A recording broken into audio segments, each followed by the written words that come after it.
Finance Committee meeting on Wednesday, the 29th of January. And we have online Counselor Panich, Counselor, I know Juan Anderson Burgos is supposed to be Zooming in. We have the engineer Victoria Houle. We have the auditor Sharon Bittner. We have attorney Mike Bissonette. And Holyoke Media is here. So we'll go to, and this is being shown on Holyoke Media, Channel 15, and I'm going to need to read this since there are people that are on Zoom. Motion to take a roll call vote that for the purposes of this meeting would be applicable to all motions to remove an item from the table, place items on the table, package items, or suspend the rules unless there is an objection. Do I hear that motion? So moved. All those in favor? Aye. Aye. Okay. All right, so the first item is the minutes of the January 14th, 2026 meeting. Does anybody have any questions or comments on that or changes? Motion to approve the minutes? All those in favor, or second? Second. All those in favor? Aye. Okay. And then we have item number 2, which was filed by Counselor Vacan, ordered an assessor attend a finance meeting to explain the home values and how they are determined. Homeowners are questioning the consistency of fairness of assessed values and resulting tax increases throughout the city. So a motion to take this up for discussion. So moved. All those in favor? Aye. And we have Chief Assessor Debbie Brunel here to answer any questions, but if Counselor Vacan wants to go first, since it's your order, Yes, thank you. go to it. I appreciate that, Madam Chair. So the reason that I filed this is because it's been a while since we had an overview and an explanation.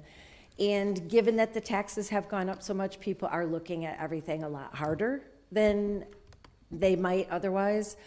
And so the questions that have come up, just to give you a couple of examples, are people feeling that in some cases, a house valued in one neighborhood is not consistent when they're looking at another neighborhood, or in some other cases, they know somebody did improvements on a home in the neighborhood, but their home wasn't improved and the values look about the same. And so I thought if it might be helpful if people understand how your office, how the assessor's office gets the information if changes are made to homes, and what might happen if, for example, somebody made improvements and didn't go through the city. I'm guessing there's some relationship between the building department and your office, but if you could just go over that, I'm hoping to be able to answer some questions for constituents, and I need a refresher myself, and Sure. I think it'll be helpful for the new people also to understand it. It will be very helpful to the new people and the residents and taxpayers of Holyoke. Yes. And I am always happy to talk to anybody about this because it is a confusing subject. Yes. And a lot of people just do not know how it's done.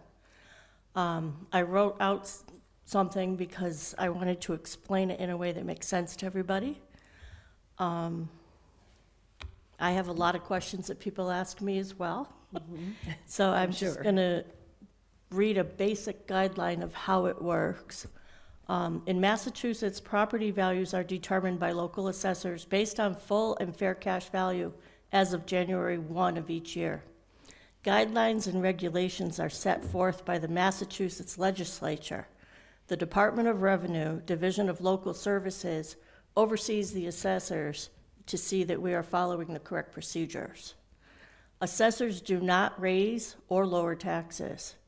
We do not make the laws that affect the property owners. We follow the procedures set forth by the state for valuing property.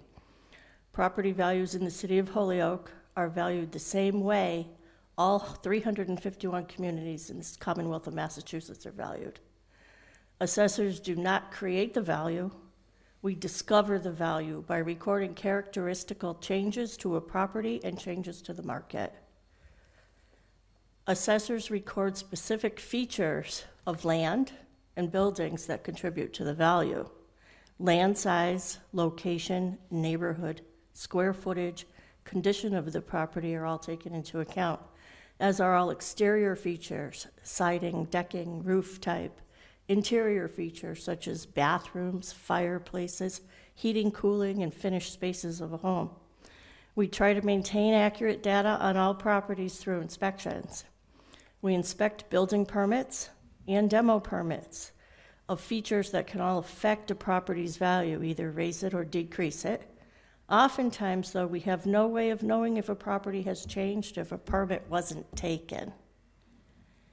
Unpermitted changes to the property get documented upon discovery, either by way of cyclical inspections, sale inspections, or people calling our office to tell us so-and-so has this.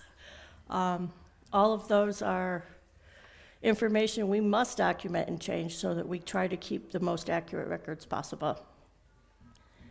So that can bring values up. It can also bring values down. On top of that, we have the market.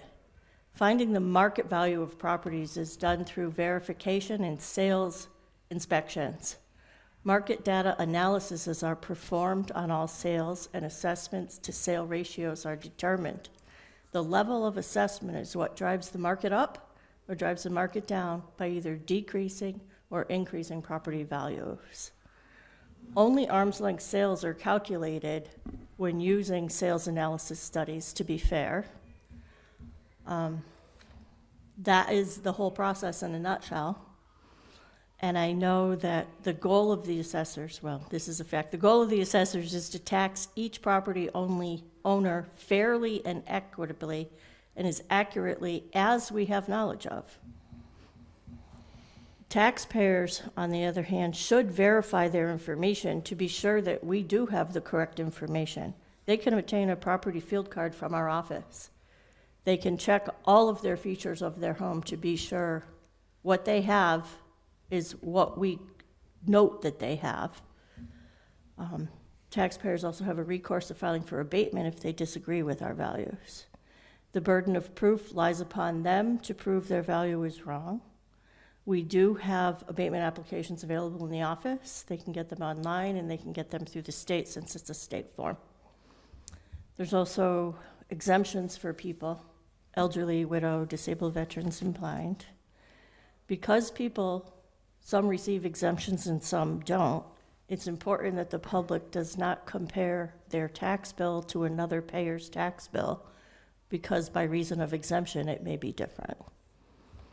But we are here for the public, 8:30 to 4:30, Monday through Friday, and able to answer any questions that they have. If they're having trouble understanding their value compared to their neighbors, we can go over data with them to help them understand. Any questions? Yes. Linda, you can have the floor until you don't have, then you don't need the floor anymore, okay? Okay, So go great. ahead. Thank you.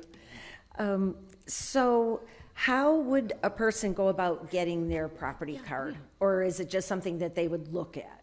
Nope, they can come into the office and we can give them a copy, or they can get it online as well, Okay. under Property Viewer. I've never tried to print it, so I didn't know how much of a project it might be. So, The one we have in the office is much easier to read. oh, I imagine. We would be happy to mail it to someone. Oh, you would? or Okay. Print it when they come in. It's always a good thing to check.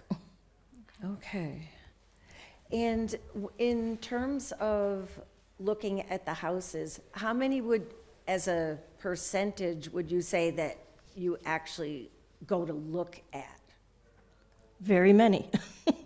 We can't get into as many as we would like to, however, because people are not receptive to us. Yes. They do not want to let the assessor into their home. Understood, That yes. makes our job a little difficult. But we are on a cyclical inspection schedule with the state where we have to inspect so many properties a year. Okay. So would you say it's like 5%, or is it more than that? Probably more than that, maybe 10. Okay, all right. So if people ask me, I can just let them know it's a percentage, it's not a everybody, or, you know. Right. With I'm all the saying- properties we have, we can't inspect Well- every property every single year, And- although I would love to. I wouldn't, right, and I wouldn't expect it, but Right. it's just, I think, good to be able to give them an idea. Right. Yeah. And if anybody wants the assessor to come to their home, they can call us and request an inspection, and we will go out. Okay, okay.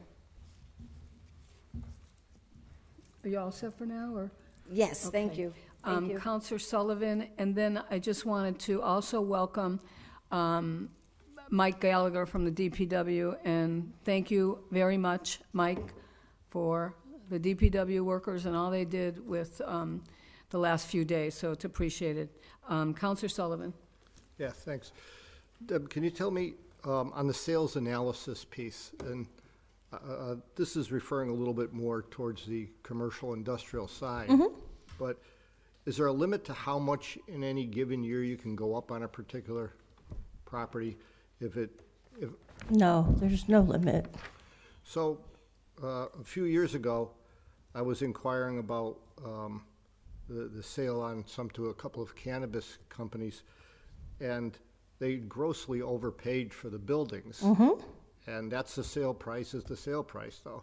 But they're not being assessed at that sales price. No, they're not. So- Most commercial so buildings. That's where I still have the disconnect, is Yeah. if, And I understand that. Those are really not valid arm's length sales on what was paid for those properties. They were for a certain purpose other than what the highest and best use was. yeah. And just because someone paid that much doesn't mean it was worth that much. The city of Holyoke was welcoming to the cannabis industry, and this is where people wanted to be for it. So they were willing to pay the money in order to make the money. But some people have been overpaying for residential properties. They've been paying over assessed value, over the asking price of the seller. And they're assessed, though, at the price they paid. No, they're not. They're not. They're not assessed at the price they pay. A sale triggers us to look at the property. If you have a house for $250,000 and someone paid $500 for it, my question would be, why? Why? Yep. And I have to look at that house and verify the sale and see if there's changes to it that I'm unaware of. Maybe they finished the basement, added 2 bathrooms, added an addition off the back or something. My job is to discover that value and see why it's so high. Doesn't necessarily mean I would assess the value of that home at 500 then. I would add any improvements that I was missing so I had correct data. And that sale then would be part of the overall assessment sale ratios, which drive the market up or down. So another way of saying it would be the previous owner got away with murder, and the new owner's That on- the exactly new is the owner's on way the- to say new it, owner's and a on the hook. lot of new homeowners are aggrieved by that. Yeah. But our job is to tax you for what you have. I can't turn a blind eye to that. I have to. No, I assess think them for the we're correct both data. aware I had a constituent contact you last week about a house up on Valley Heights, so, yeah. All right, well, that answers my question. Okay. Okay. And I'd also like to welcome Counselor McGrath Smith, who is on the Finance Committee. And I see Counselor Israel Rivera has just zoomed in. And I think I have a question, and then Counselor Panich has her hand up.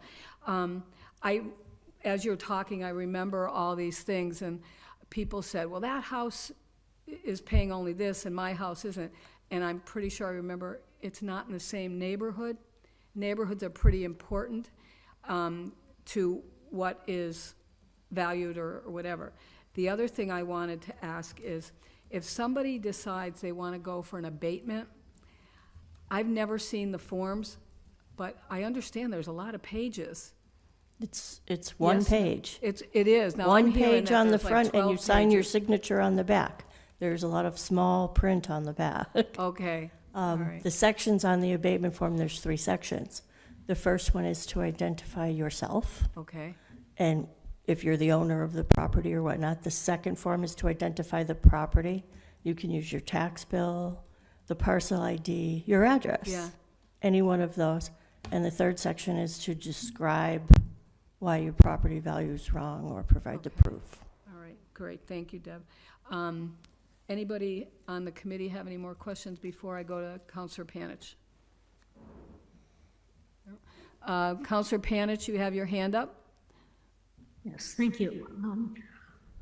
Before I really get started, I wanted to maybe explain why people think that the abatement forms are so long.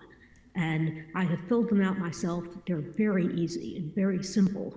But if you have gotten a private abate or private assessment of your house, it may be 20, 30, 40 pages. And one of the things that everyone advises you is that if you do have a private assessment by a licensed Massachusetts assessor, you should attach it because, that's evidence.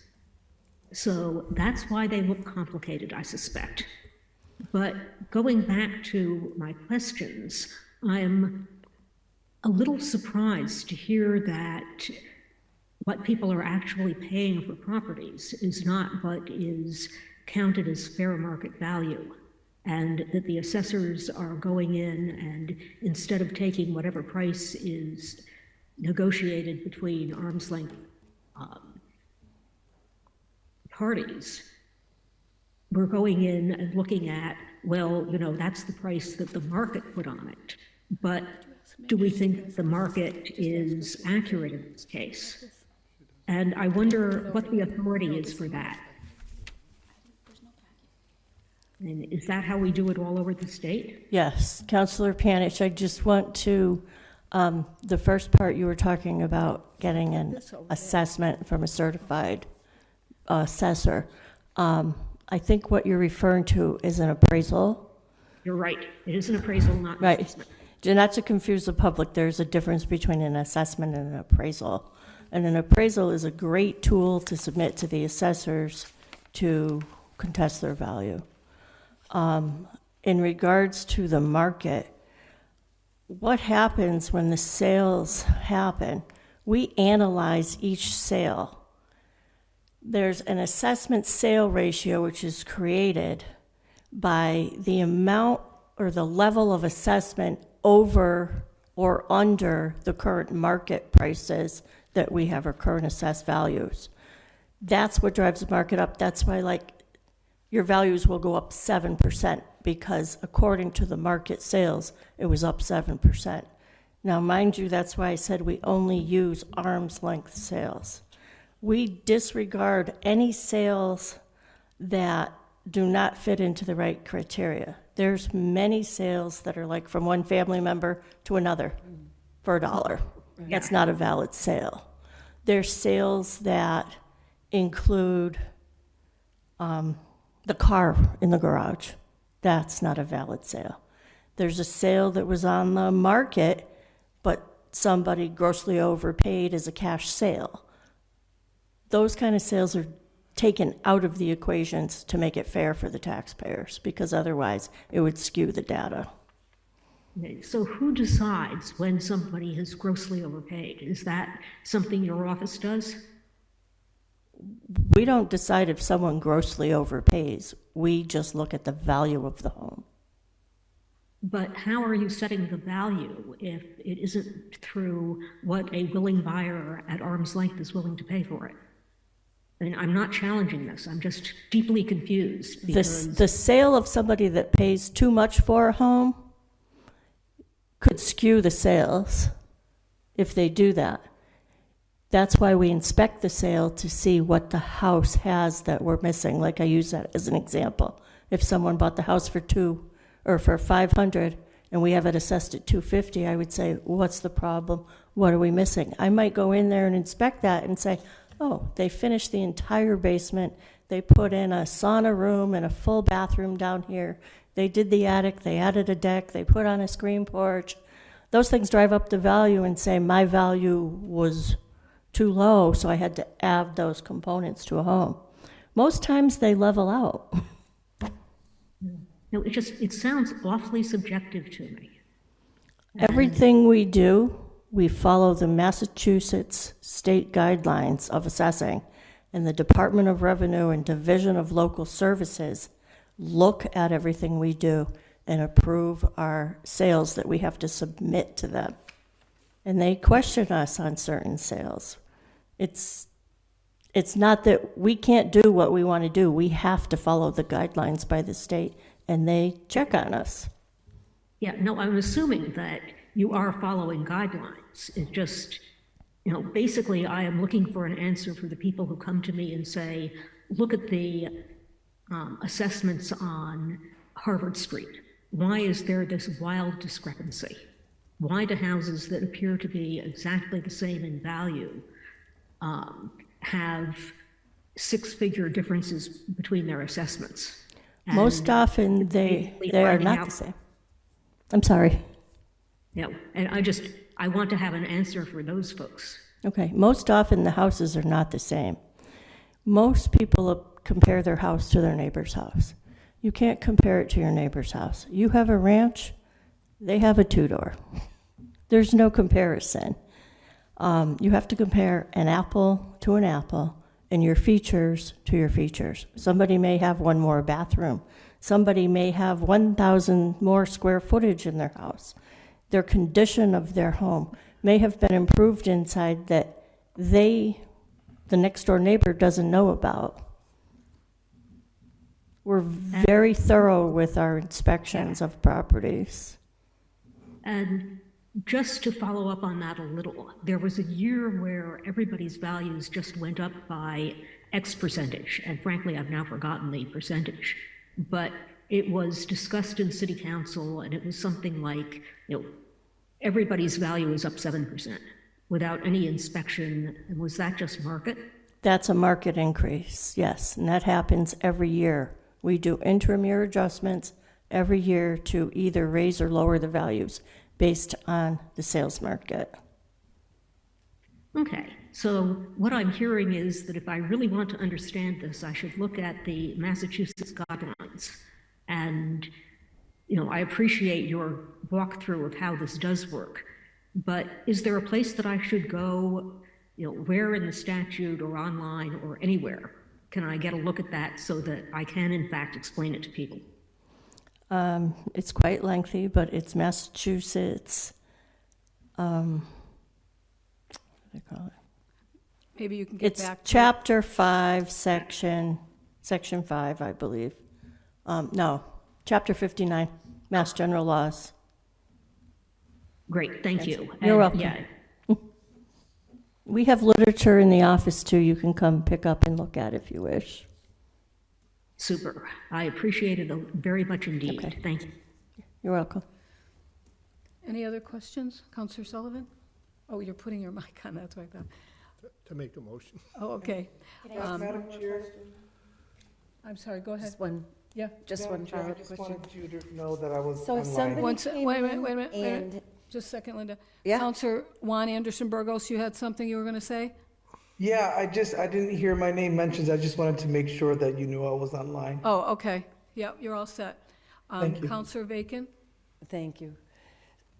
So if somebody came in and they found that their card had extra things on it that their house didn't have, and, oh, sorry about that, I forgot to put it on silent. Would that translate into a change in their current tax bill, or would that be something that wouldn't go into effect until the next year? Well, if they apply for an abatement with the change Yeah, before the deadline of February 2nd, I believe it's next Monday, yeah. they would receive a refund on their taxes because we would adjust the bill. Say we had 3 bathrooms and they only had 2. Yeah. That would constitute a change in value, and they would receive the difference of that value times the tax rate. Okay, And then that would be in effect for next year as well. If they don't file the abatement and contest that before that date, they wouldn't get money back for this year, but the assessment would change for next year. okay, They should be prepared, though, that they will have to let the assessor in to verify the information. before the next tax bill. Right. Okay, okay, thank you. Okay, do I hear a motion that this has been complied with? Motion, the order's been complied with. Is there a second? Second. All those in Second. favor? Aye. All those in favor? Aye. So moved. Thanks Thank for you very coming in, much. and again, welcome Yeah, back. welcome back. Motion to take up item number 3. So moved. Ordered that in accordance with Mass General Laws, Chapter 44, Section 53A, the City Council hereby accepts the provisions of the SFY 26 Shannon Community Safety Initiative Grant of $415,951.56. And I've given everybody, unfortunately, Counselor Zerhide, who usually is here on these things, the chief couldn't make it, he couldn't make it, but he did give me information that everybody on the panel should have. So I will read what this grant is about. It's a 20% match grant that's fully covered by our partners. The city's match is 0%. It's always been structured that way. I believe the match noted on the agenda was just a typo when it was added by the auditor. Then last year, this grant served over 480 at-risk youths across Holyoke and Chicopee. The grant was reduced by 30% this year for all recipient cities. That reduction was spread evenly across the partners, and we're confident that even with the cut, our core services will remain intact. Key partners include Mass Hire Holyoke, Palante Transformative Justice, the Holyoke Boys and Girls Club, the Chicopee Boys and Girls Club, the Center of Resilience, the Holyoke and Chicopee Housing Authorities, and the Hampden County Sheriff's Office. So on that, I think hopefully that's enough information for everybody that we pass this order tonight. Yes? If I could ask a question, because maybe Okay. other folks who have been here before know more. Is when they say key partners include and then all of those lovely organizations, do they mean that this is a grant that helps to fund their work alongside those organizations? Correct. Okay, Yeah. thank you. And Madam Chair, I just wanted to. I'll make Counselor that motion. Anderson Burgos, Yep, sorry. I didn't see your hand up, but I did see. Yeah, I know, and I apologize. I tried to second a motion, but the motion wasn't made, it was suggested. Okay. And I'm just saying that, so moved, I'll make that motion. All And right, if I- and second. let's, Counselor Rivera has his hand up, so Israel, do you want to add to the conversation? Yeah, I'm actually very familiar with the grant. The grant, actually, I used to work for the grant back in the day.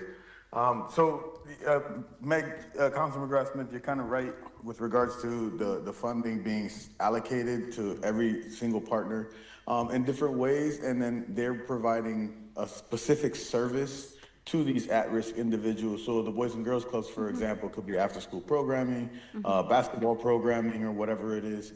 Or in Chicopee, it'd be the same thing. If it's Mass Hire, is helping them with getting work readiness and getting ready for getting into work and things like that. So yeah, that's just, for me, the only thing I would ask is in the future, if there's a way, if we could get like an itemized budget as to who's getting what with regards to how the funding is being spread out. That's the only thing I would ask.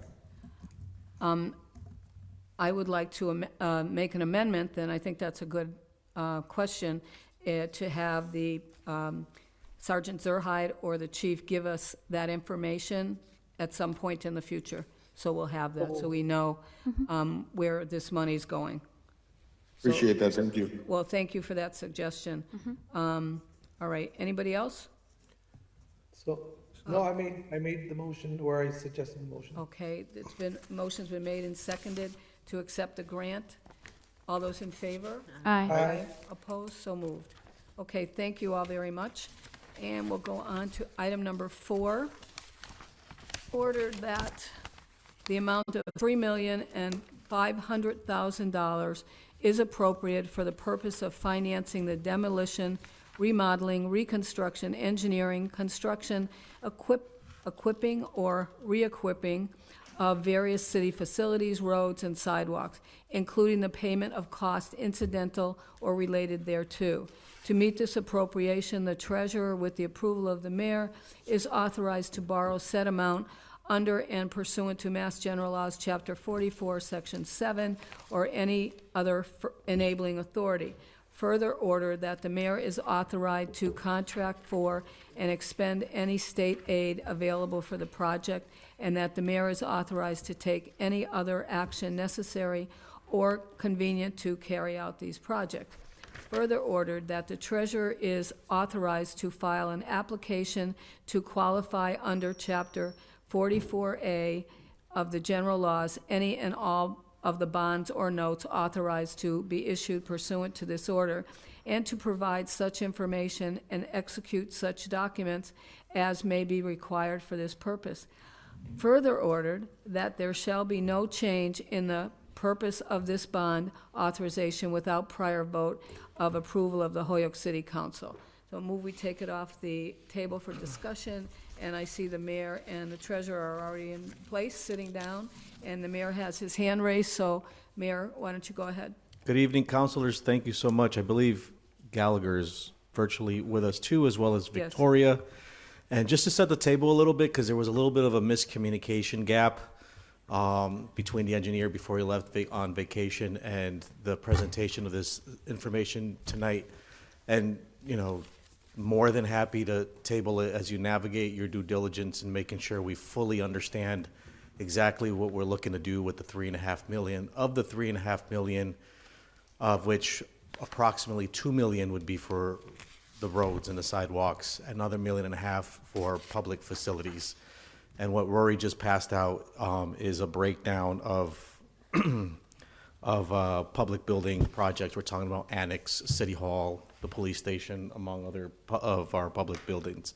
So Victoria is here, who can go more in depth into detail, dive right into the plan for roads to supplement roughly $1 million that we get with Chapter 90. So 2 million, that'd bring our total budget up to 3 million.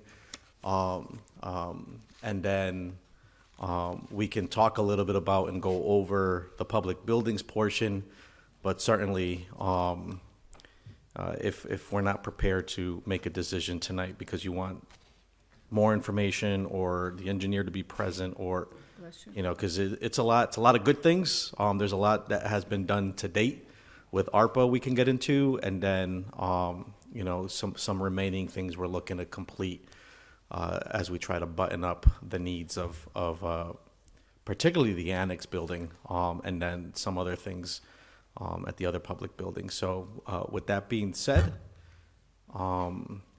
Madam Chair, if you want to recognize One thing Victoria, I will do is ask Jeffrey to make copies of this that were given to us, and he can give it to all the city councilors.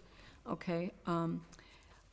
Questions? So who wants to start off, or Mayor?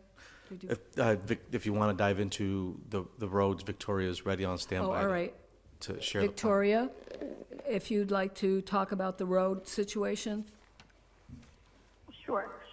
So I think at the end of this, you'll end up seeing that there are a few questions that we are looking for some council guidance on in terms of decisions in paving and sidewalks. So since we met in last June and did the whole pavement presentation, we have retained the services of Beta Group, who did some geotech work on the more highly traveled streets: Bemis, Homestead, Ingleside, Lincoln, Northampton Street, and Resnick Boulevard.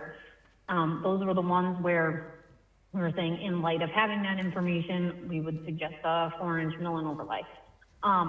In all but one, the geotech sort of supports that would still be the appropriate method, would be a 4-inch mill and overlay. We also did complete some fiscal year 26 paving that is in the memo that was prepared.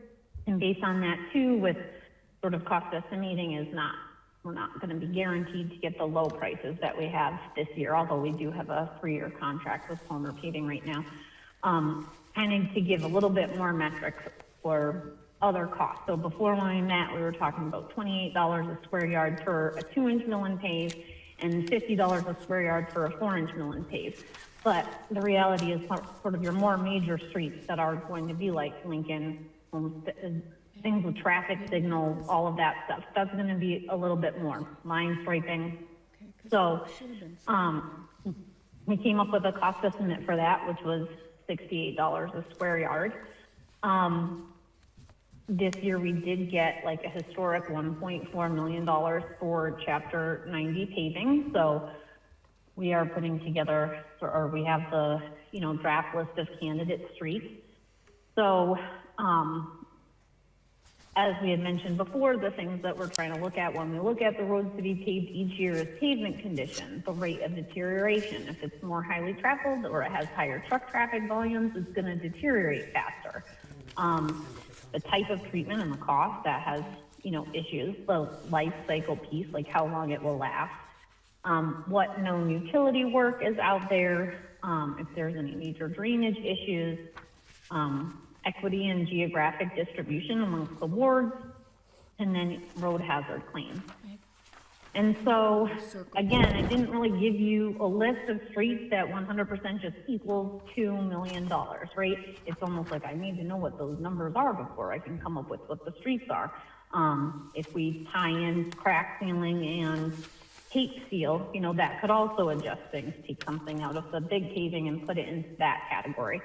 So it is sort of needs to be a little bit flexible, but I was trying to highlight like the major streets that could be addressed with some supplemental funding.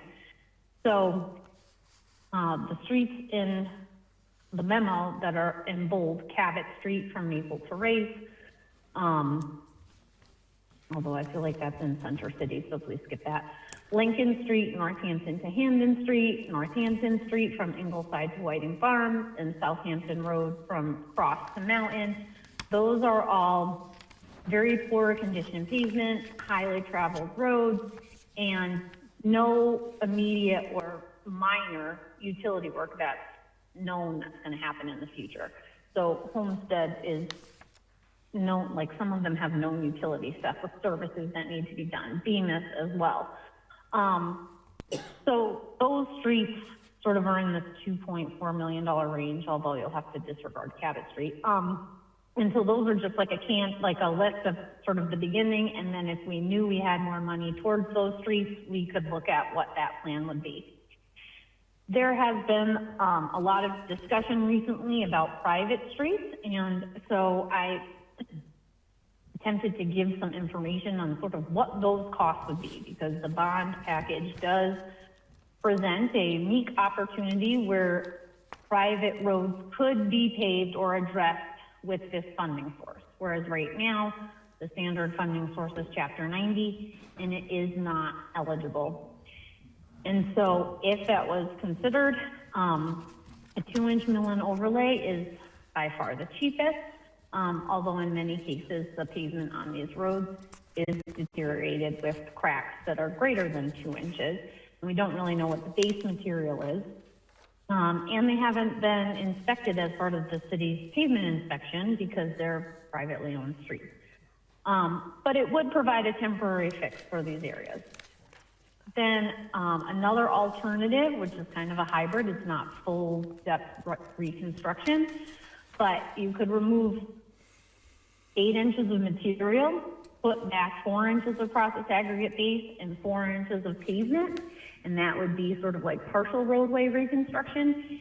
In some or half of the cases, you likely have base material that is beyond, below what you are excavating out, so that is sufficient. And then while 4 inches of process and 4 inches of pavement is not your typical roadway section, it includes more pavement than maybe a residential drive. So for comparison purposes, a residential drive would be recommended to be 8 inches of process aggregate with 2 inches of pavement. And a standard residential road would be 4 inches of pavement on top of 8 inches of process aggregate. Some of these sections only serve about 3 houses, and the traffic is very low. So that could be a solution that will last for a long time. People have also asked about whether or not it's cheaper to just turn these roads into gravel. And it's only about 10% cheaper if you wanted to turn these roads into gravel roads. It would be cheaper for the adjacent property owners to maintain if they were responsible for, when the responsibility is theirs to maintain the road. But from right now addressing it, it's only mildly cheaper. So I guess part of this is, and the page was missing from your memo, and it was brought to my attention right before the meeting. I did do a cost breakdown that Jeffrey may have to share, but it kind of gives a breakdown of the cost to do all three of these alternatives on the privately owned streets that were first mentioned back in, I think, 2023, when there was going to be a separate package maybe to address some of these roads. It is not all of the private roads in Holyoke, but that was to give you an idea. Now, if you want to consider paving private streets, we can look at that and come up with what that budget is, right? So, but that will then affect what I'm doing on the other streets. And then one last caveat is getting the funding in order to pave these private streets. You probably, like, in most cases, we'll need every property owner that lives abutting to these streets to grant us the right to pave these streets, right? So even if something ends up being on this list, they just want the public to know that that wouldn't mean necessarily that there's still some steps before it could actually happen.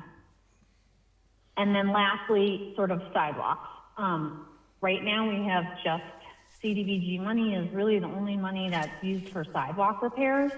I know I had mentioned Chapter 90 being a funding source of sidewalks, and it is. It's just they want you to do a continuous section that's about 500 feet, or at least block to block. And one of the issues is, well, we could do that, but the whole section doesn't require it, right? It's just a few slabs. So it would be more economical to fix just a few slabs than just fix a few blocks.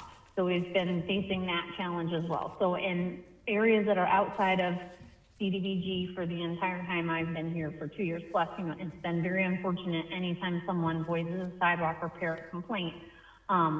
If it's not minor enough for DPW to do, it's just there's no funding source to address it.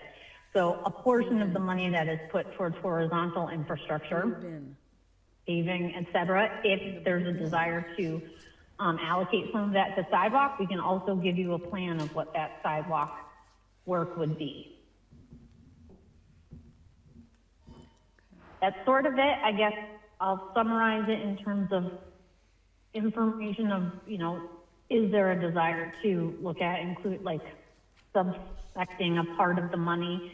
If it's $2 million that's coming towards horizontal infrastructure, what is your ideal layout? Is it all $2 million for just paving? Is it $2 million, or is it $1.5 million for paving and $500 for private? Do you want a section of it to go to sidewalk? That would help us better come up with what those areas could be. And I think too, there would need to be some flexibility because it will be very hard for us to list like every single sidewalk location. So ideally the language of the bond is flexible enough to allow us to add sections in as funding permits, but this could still be the general approach and plan. Okay. Before I go to Israel Rivera, go to Councilor Meg McGrath Smith, please. Thank you, Madam Chair. And through the chair to Victoria Houle, and also to the mayor. So one of the things, again, and I know we sort of started this process by saying there was a bit of a miscommunication in terms of what councilors originally thought the 3.5 would be for, right? Because I will say that I looked at the list ahead of time that Victoria had sent and had asked for that second page. And when I totaled up all of the main roads that were highlighted, that was about $2.5 million. And then I looked at the private roads that council has recently voted to approve funding for, which was Brookwood, West Cherry, Old Bassett, and Cedar Hill, and those together are $1 million. That's $3.5 million. So my concern is, I was really excited looking at the list, being like, cool, we can do that with the money that we're bonding. And now I'm hearing it's really only $2 million. So that is, you know, again, I appreciate what Victoria Houle said around the goal is not to be too overly descriptive so that we can figure out how to get as much as we can done, because it may be that there's like, you know, just a little bit extra of funding over, and so you can shoehorn in that road that you thought that you couldn't do before based on the bids that come back. But I am concerned that the 3.5 won't get us to some of the things that we've already said are really important to do, because even what I named doesn't have BEMIS on it, right? That's because BEMIS is tied with another project. And I think that that's where Victoria hasn't really put that forward. Well, the bottom is only 25 feet.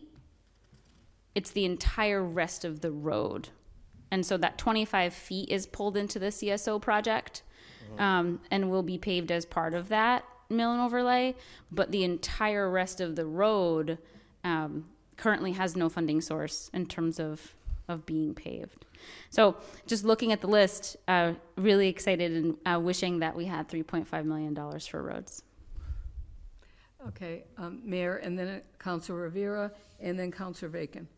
So, yeah, no, and you know, from the last report that we gotten from Victoria, what we learned was we're gonna need about $2 million a year, or, you know, for the next however amount of years to supplement what we already get from Chapter 90, so that we can stay on par and in fact actually have an upward trend of improvement.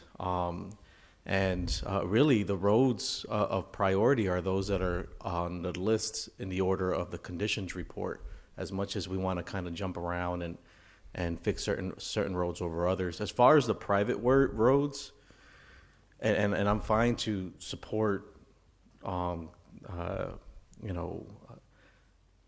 getting these roads done, assuming that the council is most absolutely on board, and also if there's some sort of policy, because private roads with no management, you know, it kind of open up Pandora's box a little bit as far as, you know, whose private roads are we going to do first over others, and then we're talking about alleyways too. I mean, those are kind of public right-of-way private roads as well. Should we be jumping on that too? And we got to kind of treat them as capital. And meanwhile, we have main roads that also need attention. So I would like to focus on the list that we have for that has been done on the conditions report, along with a couple of, if we want to go forward with some private roads. I know that there's some that's been high on the priority list, and also maybe even include the number of households impacted if we want to be as strategic as possible. But I know that the private roads has been a challenge for sure, in trying to figure out how to tackle that. And it's not just unique here in Holyoke. There are communities everywhere that had these same conversations. But if we can focus $2 million a year on our list that we have, that Victoria manages for us, then we can start, showing some real progress than what we've been, kind of doing in the past. Mm-hmm. Yes, absolutely. And I think, these are the roads that I mentioned are all ones that have come in front of council and have had considerable conversation and research and really incredible work done by Victoria Poole to dig into, why the roads are private roads and the tangled web we weave around all of that and the communication to those households over time. Brookwood has 1 household, West Cherry has 13, Old Bassett has 2, and Cedar Hill has 8. What was the total for those private roads again that you guys agreed on? So Brookwood, 94,000. West Cherry is the biggest. It's 664, right? That's the lion's share, right? It's because it's our longest private road that has the most households on it, and it's really terrifying in terms of its quality. Old Bassett, 97,000. Cedar Hill, 191. So the vast majority of the cost there is very much West Cherry. So just on the private road piece, I want to be very clear because we know we can't use it for Chapter 90. Right. You guys have spent a lot of time understanding private roads, so I'll be as brief as I can on this. When I worked with our bond counsel to craft this language, we specifically had private roads in mind, and that's, how this got put forward. They came back to us after the fact and said that it turns out there's a special act that we have to adopt. It's a simple vote of the council. We can still move forward with all of this, but I just want to be clear that there's going to be another conversation in ordinance that we have to tee up on private roads. Basically just saying we're willing to do this. And it's important because when we borrow, it's a tax exempt bond. And if we're doing something that's going to better a private homeowner or a private business and potentially get paid back or not get paid back, it could be viewed as a tax shelter. They actually spend a lot of time reviewing what's the criteria. If you're doing work on this building, do you have leases in that building? What are the leases for? So on and so forth. So private roads, there is a special carve out. Demolition of private properties, I'm working on that as a special carve out as well. That'll come, be a separate conversation. It's not part of this, but we're trying to look at ways that we can address these concerns that have been raised at the council that we deal with through some of these funding sources that don't have so many strings attached to them, because all the other funding sources, CDBG, Chapter 90, even the vacant building registration fee revolving fund all have strings attached. And the other thing I'll say is that when we put this together, the $3.5 million to, around to, give or take for roads and then the rest for some public facilities, it was all with the idea that we'd be coming back in. One of the things that Open Architects is doing is the capital improvement plan. And that's going to be coming forward with a very large package that's going to tap into a number of funding sources, not just traditional authorizations, but grants and other things to allow for exactly what you're talking about. More roads, more sidewalks, more projects happening. What's shovel ready now? What are the things that we could get off the ground now to address the most immediate concerns? That's where we came up with these numbers. So just a little bit of how we got to this point. Okay. Counselor Israel Rivera and then Counselor Bacon, unless you have more? Okay. Yes, thank you. I think for me, my questions lie in, when we're looking at this and the scope of the project with regards to roads and sidewalks, are we also incorporating, obviously, hopefully, an equitable lens, right? Where we're doing this through these projects throughout the whole city, or are most of them going to be found in one particular section of the city? That's one piece for me. The other piece for me is with the private roads, I fully understand where we're coming from and all that piece. It's hard for me where if everyone else in the community also knew this, that they could apply for like an alleyway or a private road in the front, to try to get the improvements too as well. It would be fair to kind of allow the opportunity for everyone else to try to get into the pot too as well. That's the only thing for me with regards to that piece. That's the part where I'm at with that. I would like to know more or less of like where, because for me, it's sounding like the Chapter 90 or the funding that we get from CDBG or from the state, because it can only be spent in a particular neighborhood. It also feels like it's a crutch to those neighborhoods too as well when we're considering this project. And I want to make sure that that's not happening, if that's the case. Could I jump in to answer just one of Meg's questions as well as some of Izzy's just before? I just would hate for there to be more questions that I could try to get ahead of first. So on the page of candidate streets, that was the last page of the memo that, yes, does not include private streets. But this is like sort of the worst roads in the city. And everything highlighted in green is sort of where you're going to get the biggest bang for your buck, but does include the factoring of the wards. So it's the sections that are most highly traveled, that are like major roads, high truck traffic, that need to be done, and the longer it waits, it will get even more expensive than these 4-inch mill and overlays. However, when we did that payment, when we did the analysis back in June, we knew, because I had put in the whole average road surface rating by ward to attempt to try to address some of that stuff. In Ward 1, Ward 4, and Ward 7 were very low. And so you'll see that of that master list of candidate streets, the ones in green are the ones that sort of are considered, but the ones that are being selected are, 1, 7, 4, Northampton, which is 3 and 5, Southampton, which is 7, right? Those were targeted because they don't have utility work and because they were in those wards that have the lowest average RSR. There is a piece where there are streets. Bemis is on this list, but it's not in green. We've been talking about it a lot. It's a major road, but it's not as major as the other ones. And Meg is correct. The only part, and there was some confusion about how much of Bemis was included in River Terrace when it first started, but I can also confirm that it's really just that first section. So other than there are like 22 service replacements, I think, needed by HG&E Gas on Bemis, so it's a little bit held up from that aspect. Not that you want to cut it up right now, though, if you're not able to pave it afterwards. But it just only didn't make it because you have so many of these roads. If you're able to start knocking off some of these roads, it will get to the top, So I think that covers both the master list of streets and the ward piece. Just if possible, just to follow up real quick, I'm sorry. So Canal Street from Ward, all of Canal Street wouldn't be considered a heavily trafficked street with trucks and all the other stuff?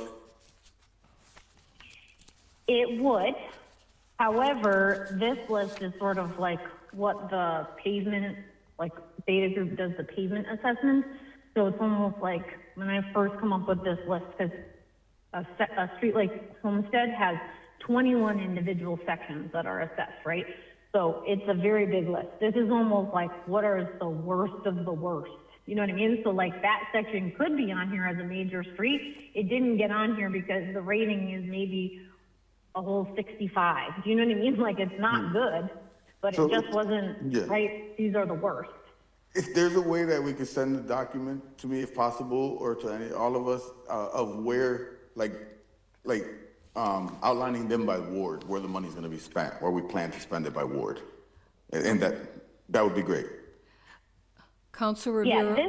this sheet does show wards. I'm so Oh, sorry, okay. but this sheet does show wards on the spreadsheet so that you can see it. It's a little tricky sometimes because sometimes, like, as much as you want to hit that ward, do you know what I mean? Like, it's either a really, really expensive project or, you know what I mean? And so it's hard to make it completely even, but I think you will see between the paving that was done even in fiscal year 26 and what's being highlighted on this, there is a focus to sort of try to like level off the wards that were in slightly lower condition the last time we did that assessment. So, Thank you. and we have a master list of where all streets are too that I thought was on the website, but if not, I can share it.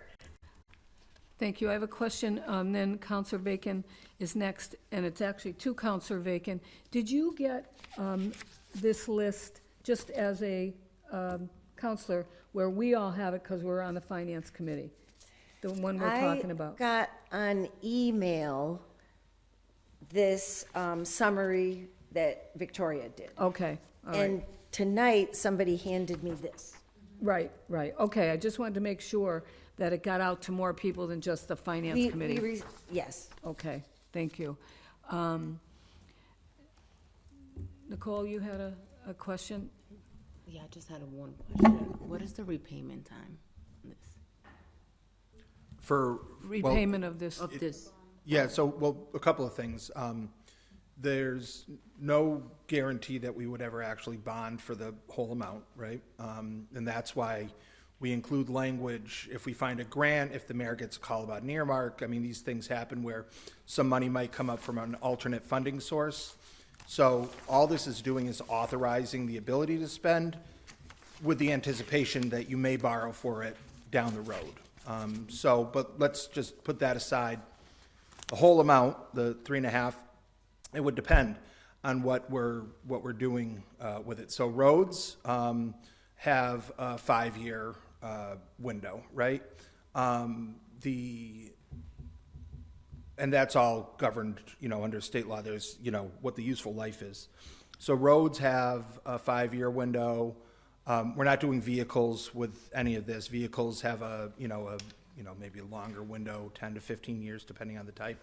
And then any kind of roof or building infrastructure improvements would be a 20 to 30 year, depending on the circumstance. And the state's updated some of the laws.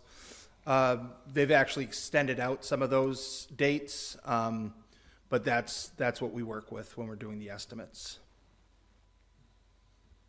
Thank you. You're welcome. Mike Gallagher has his hand up. Mike? Am I still in the queue? Yes. Good evening, everyone. Good evening. One of the things I just wanted to mention, was almost a year ago, I submitted a list to Carl Rossi, and from my end of things for prioritizing paving, I also look at there's the amount of claims that come in to us through the city clerk and city solicitor's office for pothole damage to motor vehicles on our roads. And a lot of that most of that happens on our busier roads and with a lot of traffic. And also the amount of time we have to spend going out there dedicating our staff and materials to repairing these potholes, because the roads with the traffic and the conditions there, and they end up creating a lot more pothole work. And that was one of the things that I would look at and lobby for, is the streets that we really have to pave, because they constantly create claims against the city. I just wanted to mention that. Thank you. Counselor Bacon? Thank you. So I wanted to look at the beginning of the memo where the high travel roads, and I know Homestead Avenue is the highest liability street in the city for damage claims. And DPW, I want to venture, is out there every other day, given the potholes and the truck traffic and how rapidly that road degrades. So in looking at the memo, I understand that we are waiting on a final report from the Beta Group. And I'm wondering if that final report is going to affect this list. Because to me, it seems like some of the roads, or maybe all of them on this list, are top priority roads. So I'm a little puzzled that we're waiting on those, and yet we have a proposed list. So am I missing something? And this, I guess, would be through the chair to the mayor or Victoria. I'm just not sure where these roads end up in the queue. Okay, so we use Beta Group. Beta Group is the company that they have the software and stuff to do the annual assessments of the road. They send vehicles down to take photos of things, calculate the crack, type of crack, et cetera, to give it that RFR number. We engage with them right now to look at the high priority streets, like in the memo, Lincoln, Homestead, Ingleside, Resnick, Northampton Street. So the ones where we had, when we first gave the presentation, and I said, the cracks are kind of bad and these are really major, and I think unless we got geotech information, it really seems like Florence Mill and Overlay is where you're at. If you had geotech information, there might be a cheaper alternative, but I would hate you to waste your money on a 2-inch mill and overlay. So they were contracted to kind of just look at those. Their report at best is just going to tell you, it's not going to give you a master list. They'll come up with a very refined cost estimate for each one of those streets, and they'll know they'll count the catch basins and manholes and traffic signal loops, you know what I mean? But it'll just be those streets that are mentioned at the very beginning of the memo. There is a part where, again, I know nobody wants to hear this, because in this part, the claims is sort of considered in some of it. Homestead, while it has those claims, it has some utility work that is required. I'm so sorry. It is some utility work that is required before something could get done. And I think just in that sort of aspect, it still didn't make it into those green lists. And that's just, it's like a data-driven approach. Like, you guys all live there and drive there every day, so it's easy to be very like, oh, this one's bad. Like, I can sit back and be like, I know I drive them at some point, you know what I mean? But it's easier for me to look at it from just the data. Right. But I don't, not that just the data is the way to look at it, right? You also need that sort of real life thing and to see it. So it's somewhat in that balance, but it's like, from that, I'm gonna mute because this is probably bad, so. Okay. And I'll just add, Counselor, So, I'll just add to. You're great, like, Victoria. That, Are you all set? I don't, oh no, it was just a response to, or adding for Linda, for the counselor. That portion's gonna get done, I think, I don't think the beta or the results coming back is gonna change much of a difference of the need for that road. That piece of Homestead that you're referring to the south side, it's. needs to get done for sure, and I'm pretty confident beta's gonna come back with that conclusion. So I feel good about continuing to move forward. with Right, what we need to do for that road. Thank you. And I just threw the chair to Victoria.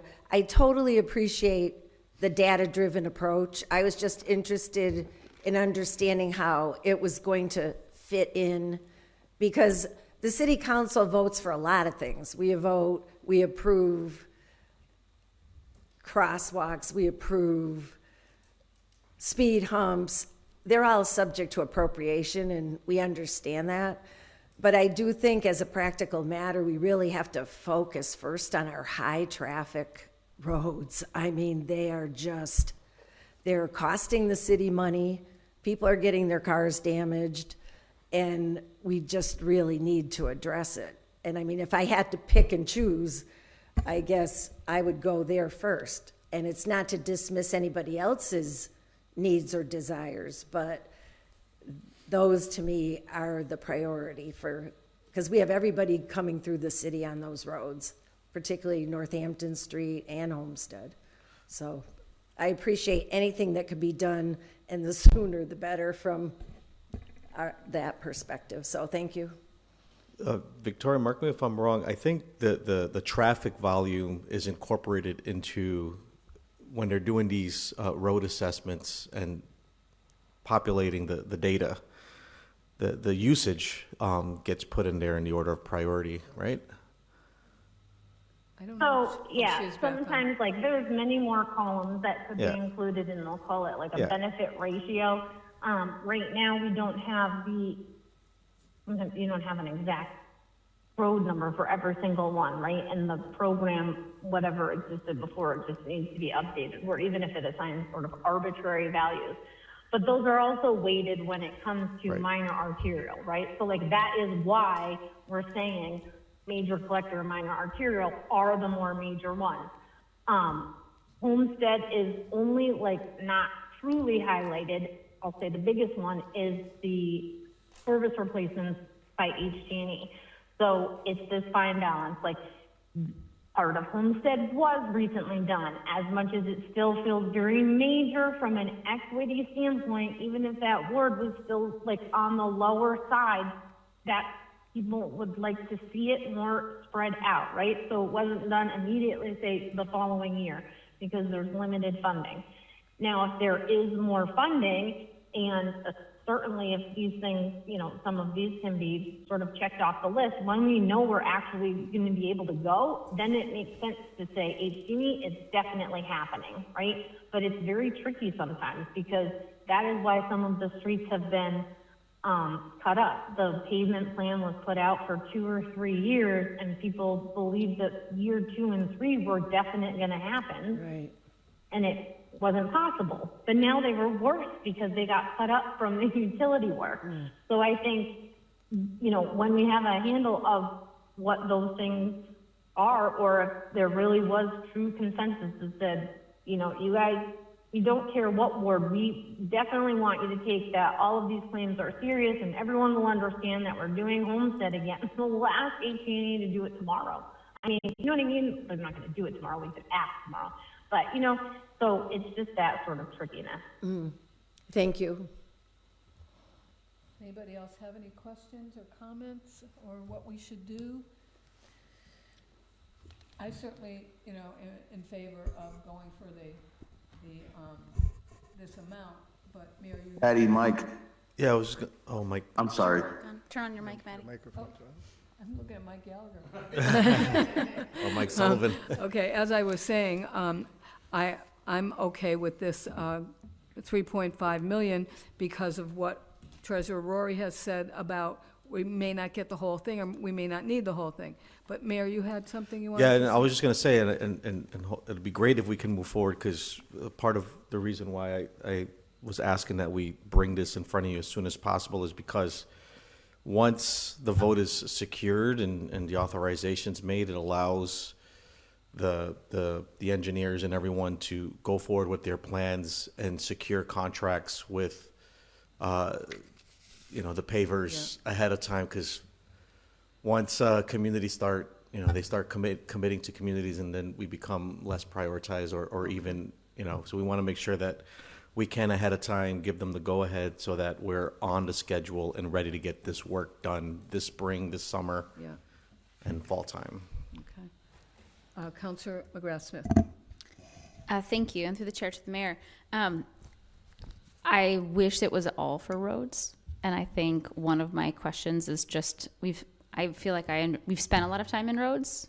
We've spent months and months in council talking about the pavement system, and Victoria has given us memos, and we've talked about the private roads.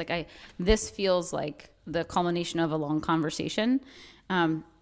If someone asked me to explain the 1.5 million for municipal buildings, I couldn't explain it because I don't really know what the plans are for these buildings, and it could just be that these plans were explained in other rooms and at other in other years.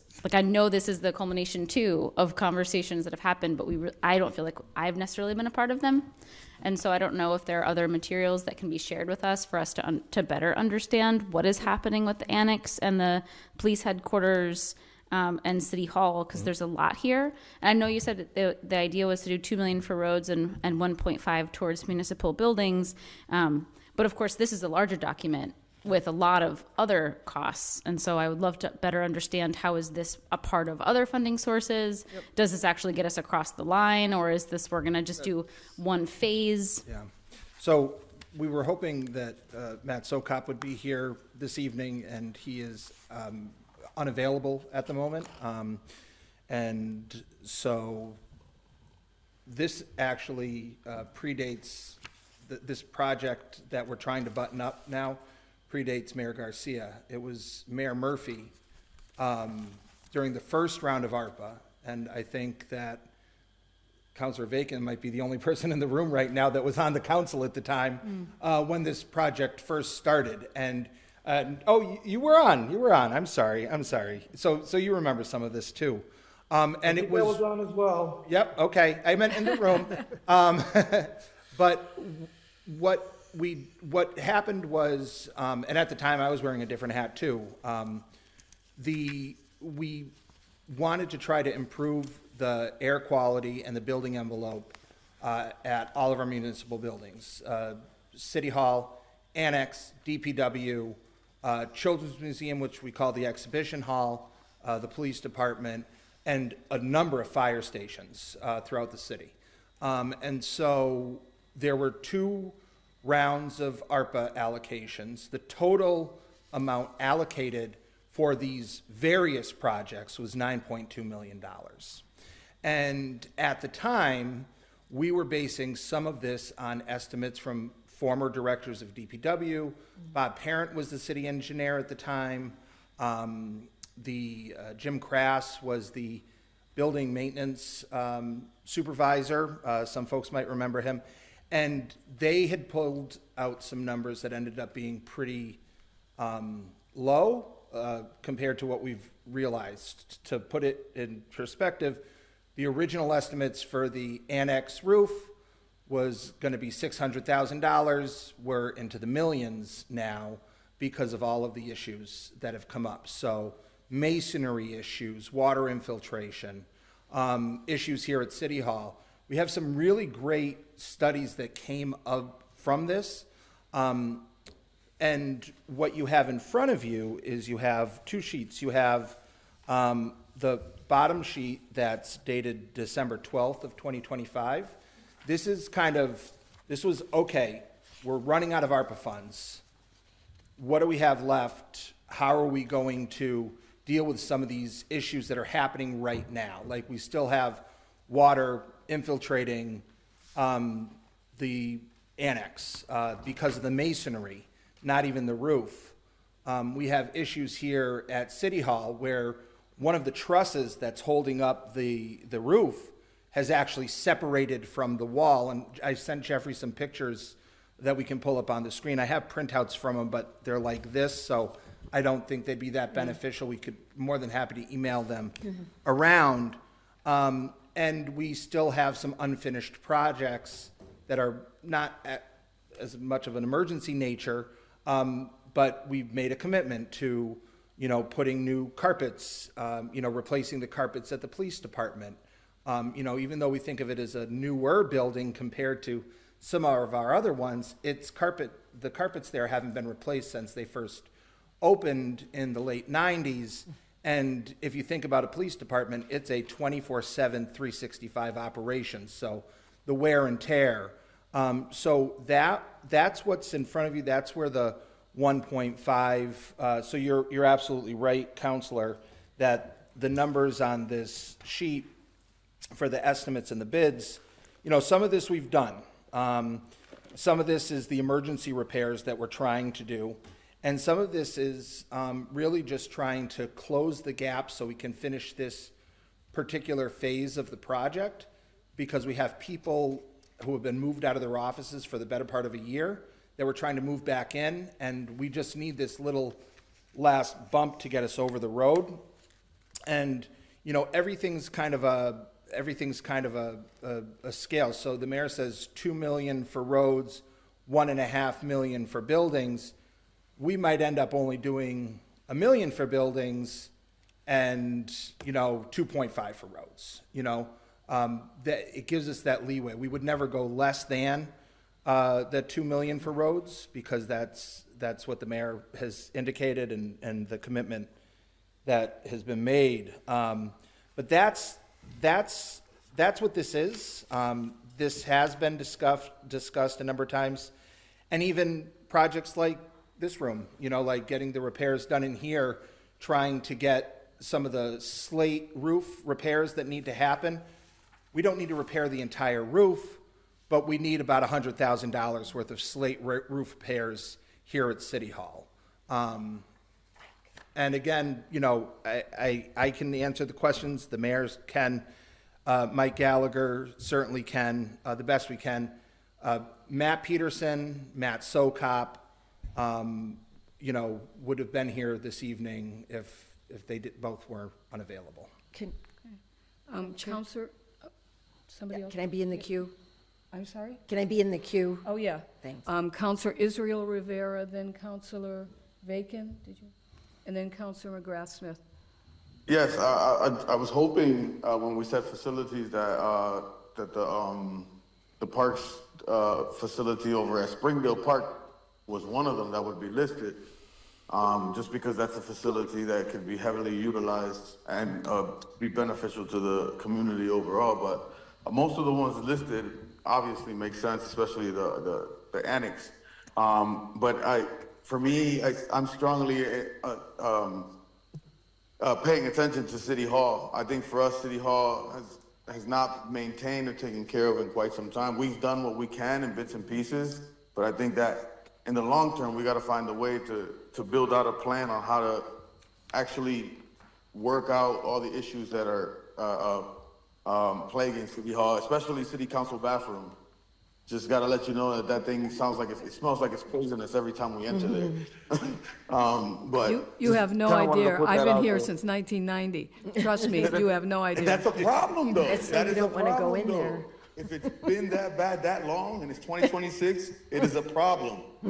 But just kind of wanted to put that out there, and thank you guys. No, and the counselor is absolutely correct, and that's why, and I think it's important for the mayor to speak a little bit more about the capital improvement plan, because I know for a fact that Springdale, I've seen the list that's eventually going to get presented to the council. It's on there.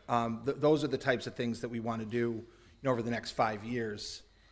Yeah, I was just about to say exactly that. So, Counselor, there's that capital improvement plan we're working on, and there are facilities across the city outside of just our normal public buildings. This $1.5 million is to button up this kind of previous project to close those, but there is a conditions report for the entire city hall, right?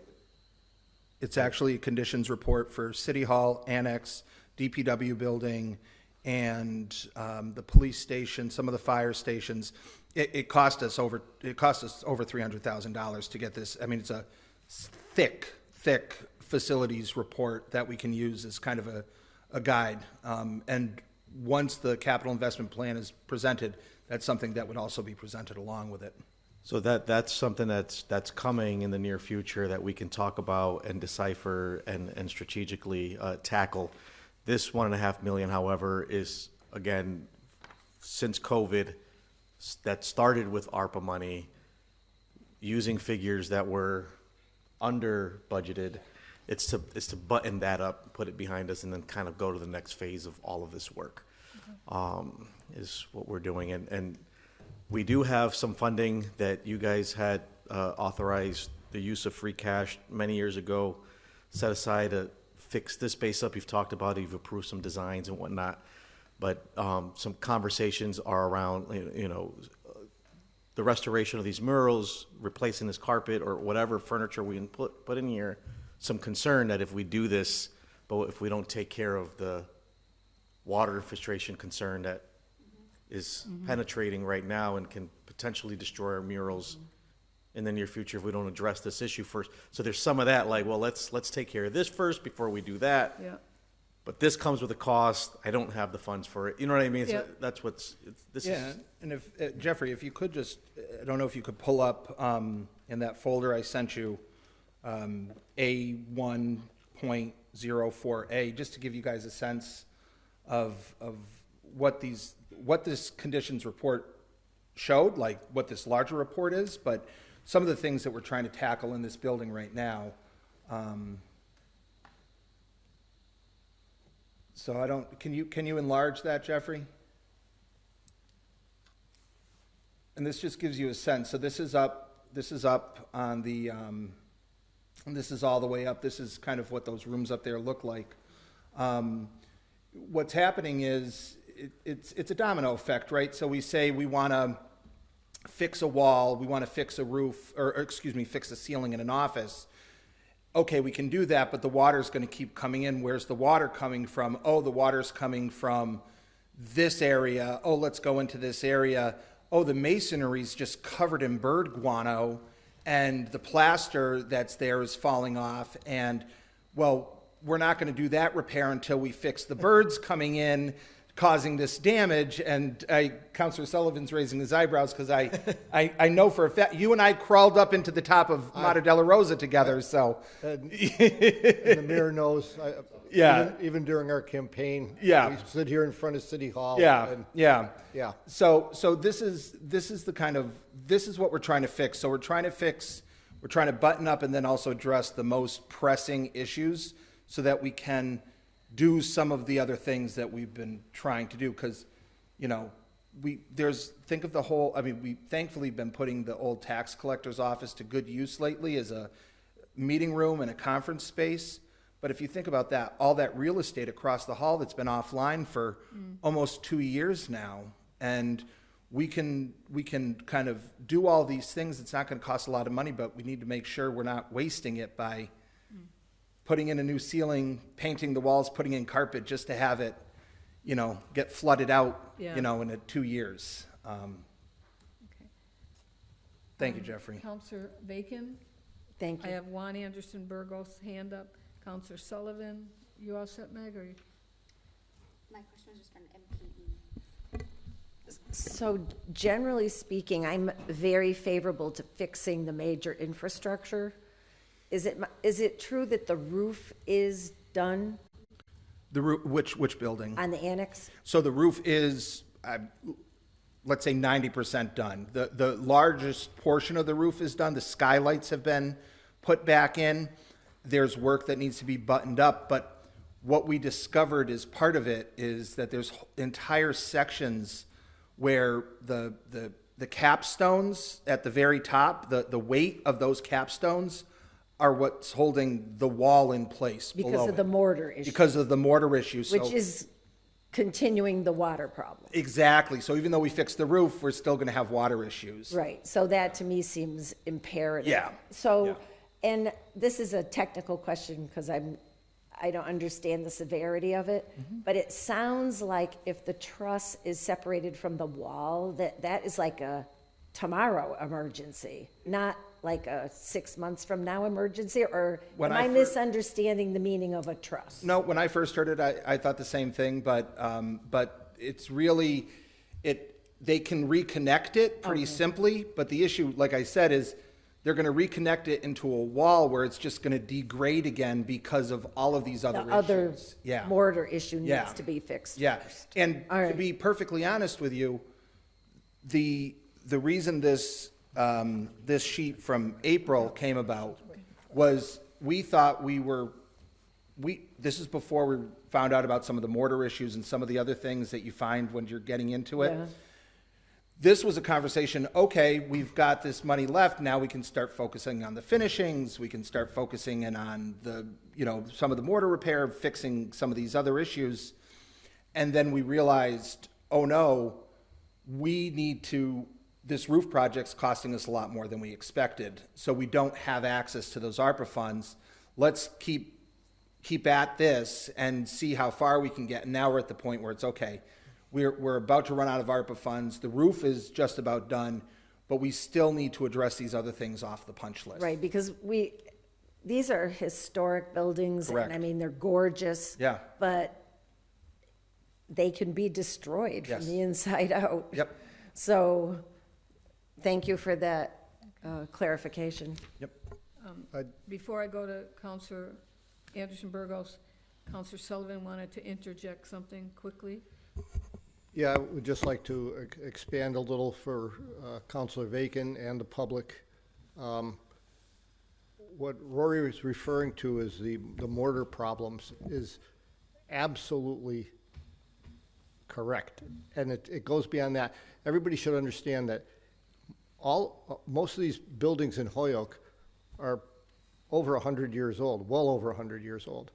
Any building built before 1910, the mortar did not incorporate Portland cement. It is what is called slacked mortar. It had sand, lime, and water. It had to be treated in a certain way. You couldn't just mix it and use it. You had to wait a certain amount of time and use it within that time frame. If you used it too soon, you had a problem. If you waited too long, you had a problem. Because it had no Portland cement in it, it's very, very susceptible to the weather if it gets exposed at all. When you go into the upper reaches here of City Hall, everybody looks at it as a granite building.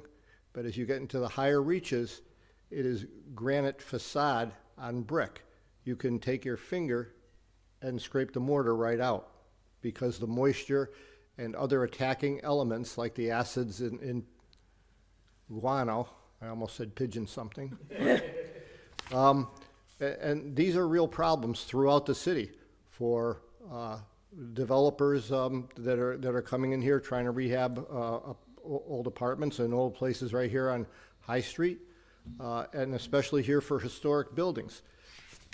It is a much, much bigger and more expensive than a lot of us realize in the public. The mortar, the degradation of the mortar in these buildings, before you do anything with plaster, before you do anything with carpets, before you do anything at the separation of timbers. Even putting the timber back in that pocket, as was alluded to, you're putting it back into a rotten pocket, okay? So And it can be this fixed for money $100,000? does not scratch the surface of what needs to be done. And it needs to be done not only now, but on an annual and continuing basis.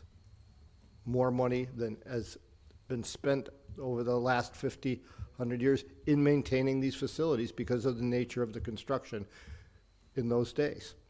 Can I have a follow-up question? Yeah, and then I'm going to go to Counselor Anderson Burgos, and then I think we need to Okay. close this up and say yes or no. And So I'm just wondering, is this money for the mason repair of $100,000 going to do it so that the truss can be reconnected and those rooms will be secured from, Which, I'm looking at the last page. okay, so this is what ARPA money has been used for. The last okay, page is so- ARPA. I wanted to, So where is the money? so that's on, that's on the first two pages, these other two pages that were at the top of that packet. Yeah, And, so, yep, and if you look at the back, what you can see is, we have a package that got put together. We did have some contractors go up there and take a look. We're looking at more for that kind of an emergency. is it the 303,000 Are we looking at this? on the first page at the top? Nope, No. that's related to the annex. I'm talking about the truss at City Hall. There's Oh, water okay. repairs in Oh, okay. both the places. Yeah. All right. Sorry for So any it's the confusion. 310, Essentially, yes. in the 310? Yes. And with that, and then my last question is, couldn't we be using CPA money for some of this? So, great question, and there are certain things that we've put in applications for that relate to this. And so, the regular mortar repair, I don't know, but we have to deal with the granite stairs here. That's something that we can do. We haven't even talked about the bell. I know we joke around about the bell a lot, but the unfortunate thing is that we either need to invest a lot of money to stabilize that bell where it is and it's unusable, or we have to figure a way to get it out of there, because the way it is right now, it could potentially just fall right down through all the floorboards. that's a nice thought. It's a very nice thought, but these are the types of things that to 100 Councilor Sullivan's point, and this, I've mentioned this to him offline. I know this is constantly in his mind. This is something that we've been talking about. Is we want to take this study, and we want to be able to pick away at it. And the other thing that we're investigating now, this is just to give you the sense of the lengths that we're going to, is Matt Sokop was talking with the architect who was involved in the last time City Hall had a pretty big rehab about 30-ish years ago. And there's a chance that some of the slate roof, because the whole slate roof was repaired at that time, and there's a chance that some of that slate roof, there may still be a warranty on some of that as well. So we are trying to look at all types of funding sources. This just allows us to, case in point, let's just say right now it looks like everything we have says there's no more ARPA money. It's all encumbered, and it's going to be spent on what's listed on that back page. Okay. But let's say a few months from now, we realize, oh no, some of that was contingency money that we ended up not using. There's $200,000.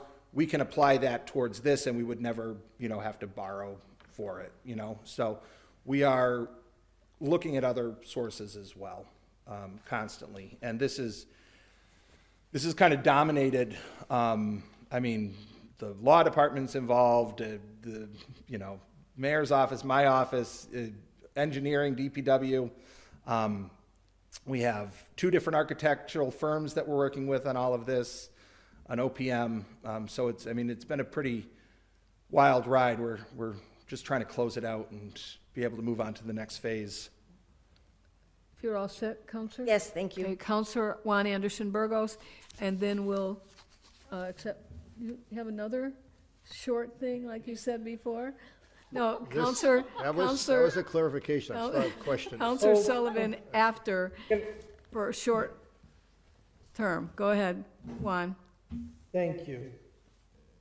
So I was aware somewhat that City Hall was in desperate need of repair.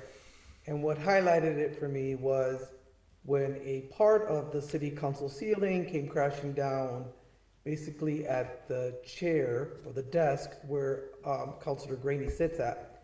That was a red flag for me. And then the pictures that was just shared, that Rory shared with us, highlighted that even more. But what I want to talk about is the walkthrough that I had last year at the DPW. And I could not help but feel that I walked into a third world country building. The DPW is in such despair. I don't know how our employees, who by the way do a magnificent job trying to make the services that they provide to our constituents a good experience. I don't know how they do it while maintaining themselves in a building that's literally falling apart. Now, when I was there last year, I had taken not one, but many pictures because there were so many things I saw wrong with that building. I'm surprised it hasn't collapsed altogether.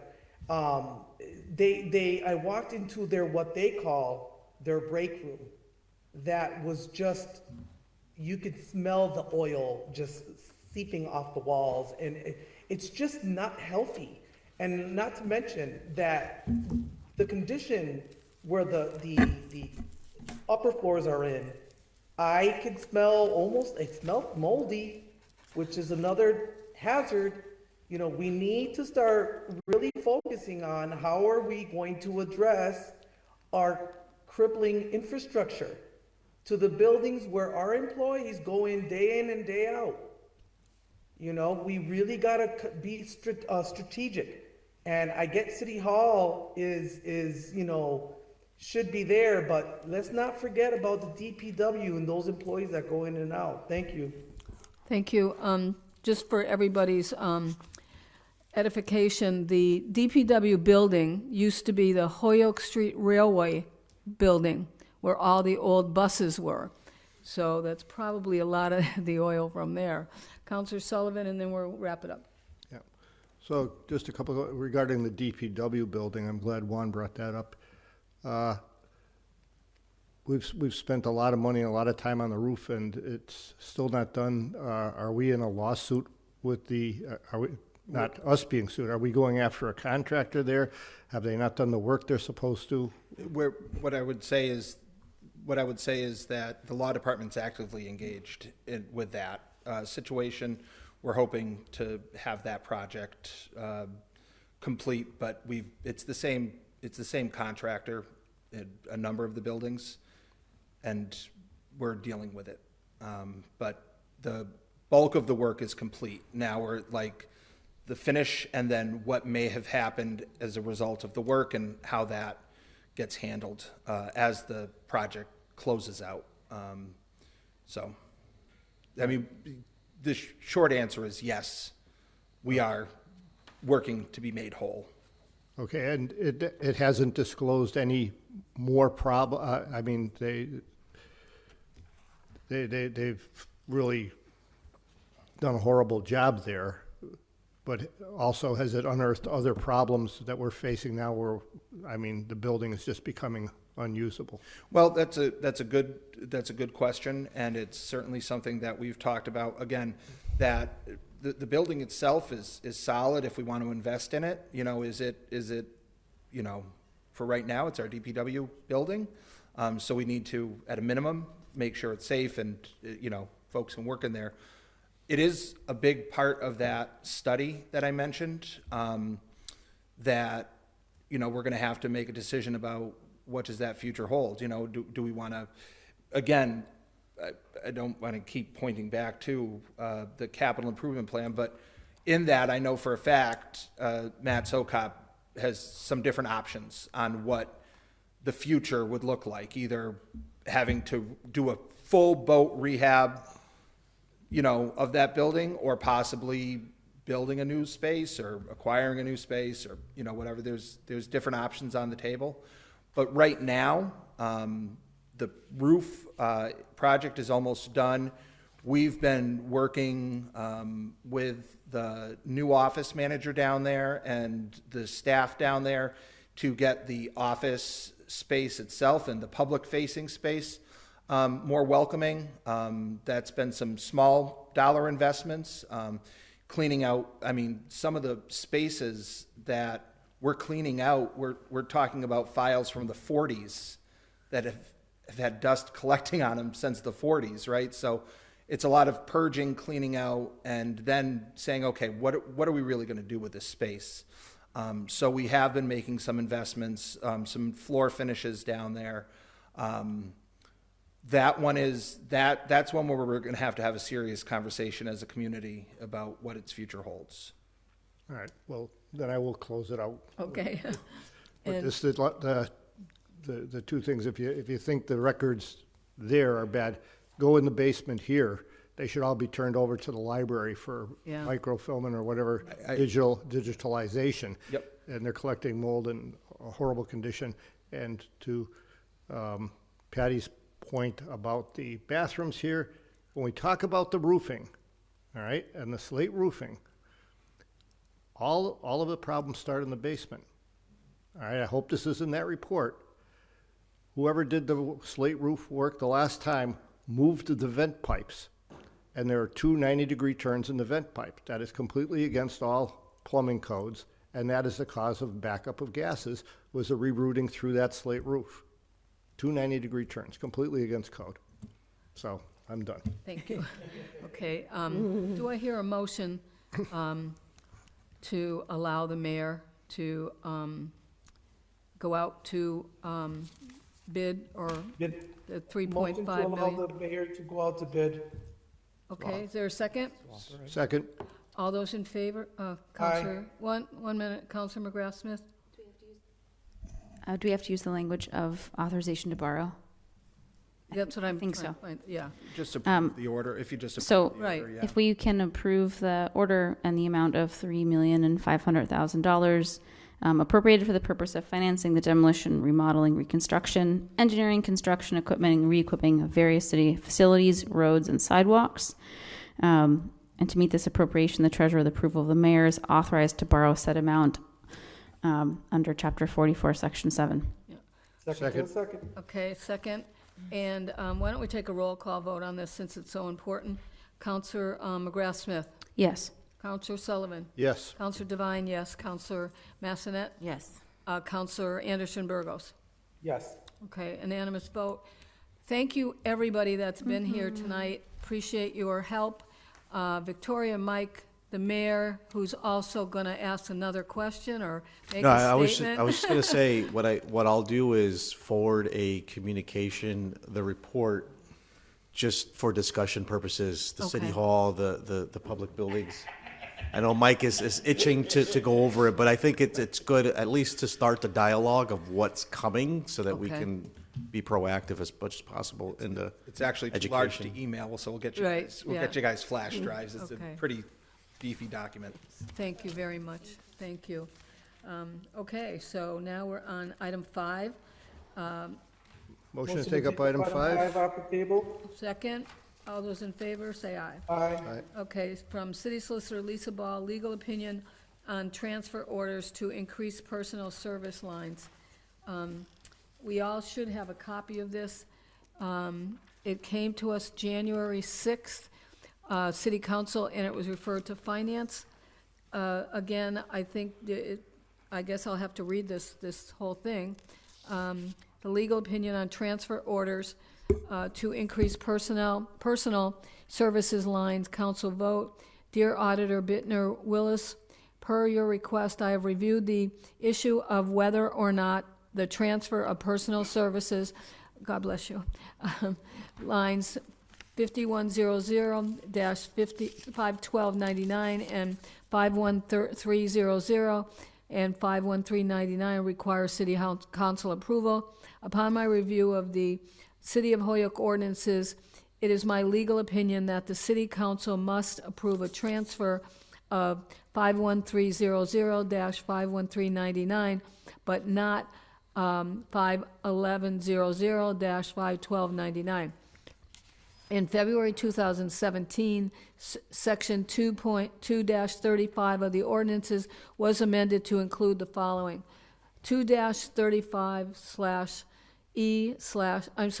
parentheses E, parentheses 1, no personal services object code from 5100 through 51299 shall be increased by transfer of funds to an amount greater than that fixed by the city council through the adoption of the municipal budget without the appropriation submitted to and approved by the city council.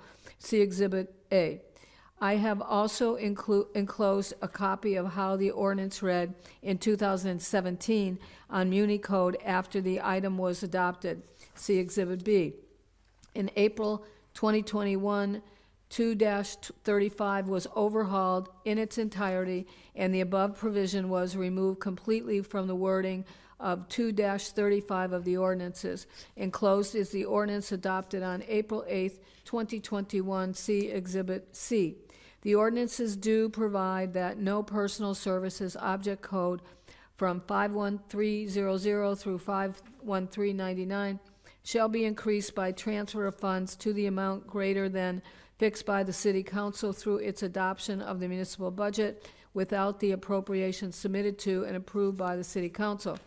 See section 2-37, parentheses H, parentheses 1, or L maybe, of the ordinances. However, the city council should consider revisiting this portion of the ordinances, considering that several collective bargaining agreements allow overtime. Considering the above, it is my legal opinion that the city council is required to approve overtime transfers, but not transfers involving injured on duty, reserves/specials, and related matters. Should you have any additional questions, please do not hesitate to ask. Respectfully, Lisa Ball, City Solicitor. So that is, we received that. Any questions, or Councilor McGrath Smith? Thank you, Madam Chair. My question is that it seems to indicate that we will no longer be following the same process that we have been following around injured on duty. Because so far on my term on council, whenever there's an injured on duty, it normally appears on the agenda, we take it up that very night and we pass it.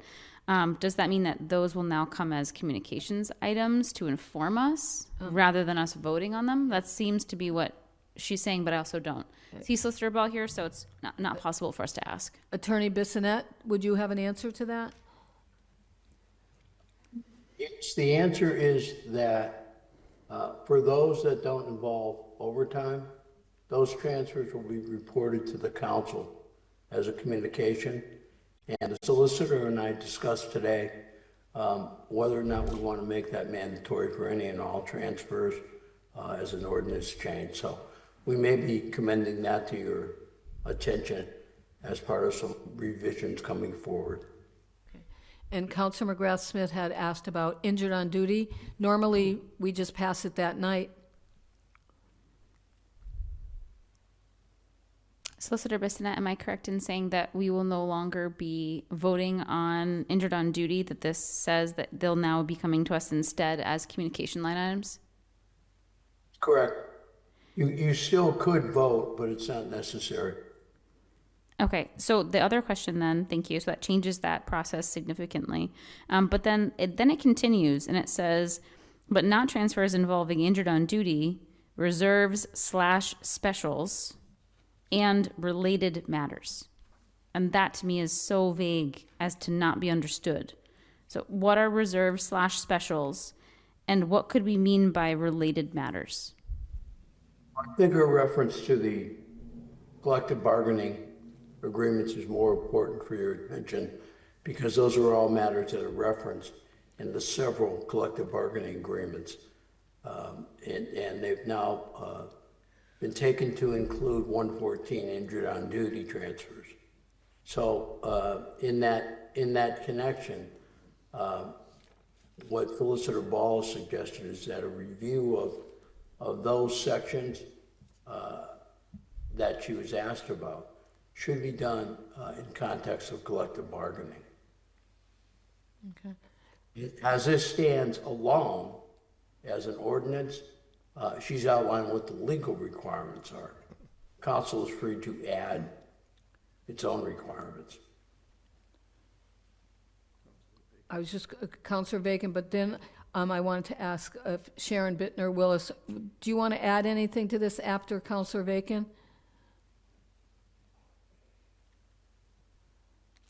Thank you, Madam Chair. I guess just to reiterate what Solicitor Ball had said is that the part of the ordinance that clarified that we had to send personal service line items to council for approval is no longer in the ordinance.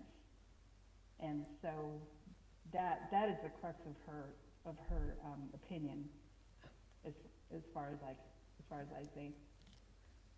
Okay, Counselor Bacon? Thank you. So when this ordinance was first passed, it was for the ability of the council to be making approvals on overtime transfers. And I think some of the other practices that began after that were incidental, if you will. I mean, the exercise that we do around the injured on duty is just paper because they're obviously having to pay the people. So my understanding of this was that we would no longer receive those because we don't need to act on them because of the nature of it. But I remember the intent was so the council would be aware of overtime because it's always been a big budget buster and a big concern that council wanted to be able to see and understand. So I don't think the integrity of the ordinance is lost in this. And I don't think, I'm not sure, to Councilor McGrath's question, what these other things mean. I don't believe we've ever received them, as a separate order to approve. And we appropriate the money for the contracts. Thank you. Sharon Bittner? If that helps. Has her hand up? Yes, thank you again, Madam Chair. So the reserves, the specials, and the injured on duty, I feel like those Excuse me, I'm having trouble hearing her. Is anybody else? I am a little too. Yeah, same here. Is this better? A little. Okay. Go ahead. I'll talk a little louder. My apologies. So the reserves, the injured on duty, it really comes down to the number of the line items. If you look at the breakdown, it says line items 51100 through 51299. Those are regular personal service line items. So the auditor pay, the tax collector pay, anything in that area. Anything above that goes to 51300, that's the overtime. So I think the wording that says injured on duty, reserve specials, and related matters, I feel that related matters is referring to any of the personal service line items, the regular salary lines. Okay. I don't know if that is helpful at all, but. Yeah. Anybody else have any? Counselor Sullivan? Yeah, I would just comment that as far as the transfer goes, it was pretty much useless. What was never conveyed to us was how they were injured, the nature of the injuries, or the duration any particular person that had been injured on duty, some being out for years. This is problematic. I think it still is problematic, but just approving the transfers as they come to us is not going to solve the problem. Right. Okay. Anybody else? Oh, go ahead, Sharon. I'm very sorry. So I would just like some clarification. Attorney or Solicitor Bissonnette mentioned submitting these requests as a communication. Is that something that we should pursue, or should we just process the transfers as they come to our office? Do you still need to see them? If I may. Attorney Bissonnette? It's the will of the body. What? It's the will of the body. Do we want it? That really is She's a asking a suggestion. It's not really required. Certainly the council should be informed, because it can also look at the synopsis of the ongoing budgets and the spreadsheets that are provided by Sharon going forward on a monthly basis, so that you can have a running idea of what's left in the accounts across the board. So if you were to get these injured on duties and they were adding up and drawing your attention to the fact that they seem to be either more than they usually are or less, because there's usually a fair average of number of police and fire that are out under 114F at any given time. So that might be a way to monitor it. But again, it's up to the council what information it wants from its department heads. And it can ask for anything it wants. An automatic rule to send transfers just on an FYI basis to the council is something you could easily adopt. Counselor Juan Anderson Burgos, and then Counselor Bacon. Thank you, Madam Chair. Through the chair to Councilor Sullivan's point and concern that I also have, and I heard loud and clear, is the alluding that a potential of abuse when it comes to overtime. As a city council, we could always file an order to address it to any department that we may find maybe potentially abusing overtime or hurt on the job, you name it. We can always file these orders to have someone, the head from the department, come in and explain those scenarios to us. I just wanted to point that out, just to make the comment on that. That's it. Thank you. Counselor Bacon. Thank you. So it's my understanding we'll still get the overtime transfers, but when it comes to injured on duty, I think it might be more useful and less tedious for the accounting people if quarterly we got a report from the departments relative to injured on duty with more of the information that Counselor Sullivan was mentioning, rather than having them every 2 weeks sending us over a memo that says X dollars. I think that would be perhaps more useful and constructive.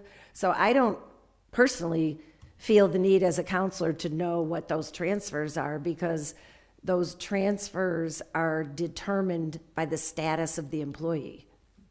And if they're out of work, they're out of work. And that's not anything that we manage. That's within the department and workers' comp. So I think the quarterly idea would be one I'd put forth as a suggestion. But I don't think we need communication every 2 weeks. I kind of agree with that, a quarterly report, but what I really would have a problem with is anybody's names being attached to injured on duty. No. I'd have a real big problem with that. That's HIPAA. Because that Can't do certainly that. would get us in trouble, not to mention collective bargaining, so. Could only be aggregate information. Right. Okay, anybody else? Okay, do I hear a motion? You gave that, you said it pretty good, so, I think this motion would just be to receive. okay. Second? All those in favor? Aye. Aye. Great. Can I hear another motion? To adjourn? Is there a motion to adjourn? There's So not? All those in favor? Aye. Thank you, everybody, very much for your help. Thank you. Okay.